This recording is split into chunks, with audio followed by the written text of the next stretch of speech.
Regret is fun. The Soviets regretted ever entering Afghanistan after a 10-year-long war. Some Americans regretted ever funding the rebels once Afghanistan fell into civil war. And Americans most certainly regret ever entering Afghanistan in the first place. The Soviet war in Afghanistan was a calamity that spawned a lot of regrettable actions and paved the road that led to where we are today. But it started with one action. And so I want to imagine a world where that one mistake never happened 40 years ago. Timing is everything. Sometimes just a few years can make a difference. Let's imagine that in an alternate 1978, there is never a communist overthrow of the government. Perhaps the Tsar Revolution flat out fails. Perhaps even a communist revolution still occurs, it just happens a few years later. Say sometime in 1982 or 83. Just this delay saves Afghanistan from 4 decades of war. Why?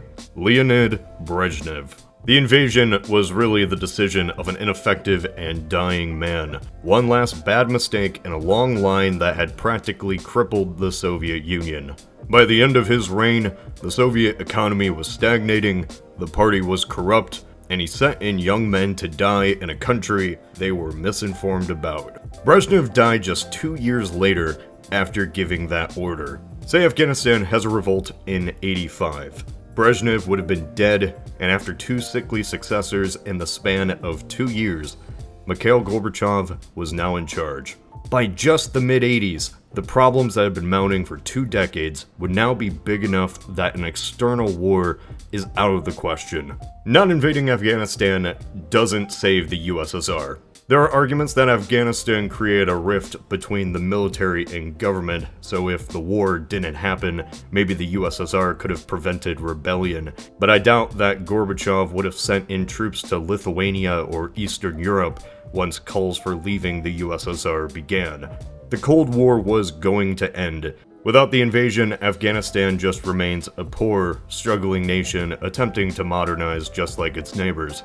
Communist or not, they'd still have presidents that aren't really presidents, probably are corrupt, but that's it. It just is a nation in Central Asia. And that's a pretty good fate. It's peaceful. In this alternate timeline, without the invasion as a dramatic shift into real action, fundamentalist Islamic groups still do exist. Smaller scale attacks or more extreme elements still spread thanks to those Wahhabi-funded schools and mosques. So without Afghanistan, could something like 9/11 still have occurred? Unlikely. It's always possible that without the experience of a decade-long jihad, Bin Laden still ends up being banished from Saudi Arabia in 1992, and his group could simply grow in another country. For the sake of theorizing, let's say Al-Qaeda as we know it still is formed after the Persian Gulf War. America is seen as the enemy for many reasons, supporting Israel, troops in Arabia, supporting the Saud, etc. Without a Taliban-controlled Afghanistan, where is the main nation that they set up shop? In such an alternate world, there are a few prime candidates. First, Sudan.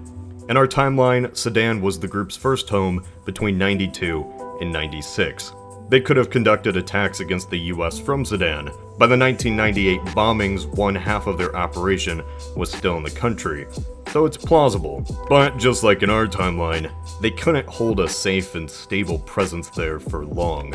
After international condemnation and a few airstrikes, Sudan kicked bin Laden out, and the leaders that originally invited him lost their power. Next, Somalia.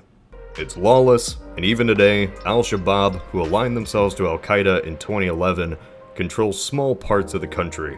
But even then, it's not ideal. Somalia, while being in anarchy, is still in a state of war, one that a small terrorist cell would need to fight against native militias. I could list off many troubled countries, and the result would be the same. Had Al-Qaeda still been created, even without the funding from the 80s, and were stationed in any other nation in the world in the aftermath of 9/11, that nation would have disowned bin Laden and attempted to at least hand him over to the US. But because the Taliban gave refuge to Al-Qaeda and refused to hand them over, it justified the most extreme response from the United States. This wasn't simply a conflict to bring down a small group who committed a horrendous crime anymore. The response now required an invasion and overthrow of an entire nation. Had the Taliban not controlled the country and 9/11 still happened, there would be a military response, but one coordinated with local governments, special forces, and small-scale action to take down terrorists. Yet instead, it escalated. The hunt for Al-Qaeda became intertwined with rebuilding a country already devastated for decades. 9/11 today still could be seen as a horrendous attack, but without Afghanistan, it'd be a scar that slowly is healing. The ones who committed it were brought to justice. The war on terror was simply a manhunt instead of a 2-decade-long, impossible task. Like I said, regret is fun.